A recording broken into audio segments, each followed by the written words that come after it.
চীনের এক শান্ত বনে থাকতো এক মিষ্টি মা পান্ডা। নাম তার একতা। একতা ছিল খুব দয়ালু আর বুদ্ধিমতী পান্ডা।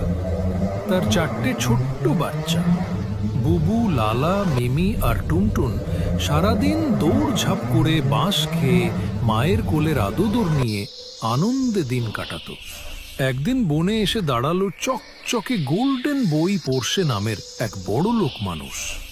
সে নাকি বনের মধ্যে একটা বিলাসবহুল রিসর্ট বানাবে বলে এসেছে। কিন্তু বনের প্রাণীরা তো ভয় পেয়ে গেল। তাদের বাড়িঘর কি থাকবে? একতা বুঝল কিছু একটা করতে হবে। সে তার চারটে বাচ্চাকে নিয়ে পোর্শের সামনে এসে দাঁড়ালো। তার বড় বড় চোখে মায়া আর দৃঢ়তা, একদিকে মায়ের কোমলতা, আরেকদিকে বনের রক্ষকের সাহস। পোর্শে অবাক হয়ে বলল, এই ছোট্ট প্রাণীগুলো এত সাহস করে আমার সামনে এলো?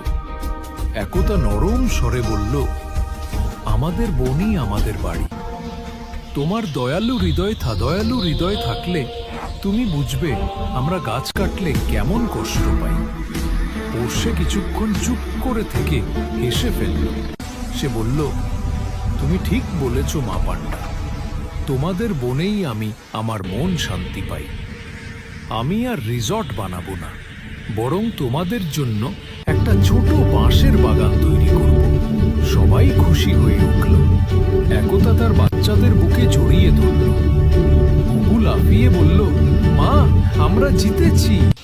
একতা হেসে বলল, না সোনা, জিতেছে ভালোবাসা আর বনের শান্তি। সেই থেকে একতা আর তার চারটি বাচ্চা গোল্ডেন বই পোর্শের সঙ্গে বন্ধুত্ব করে ফেলল।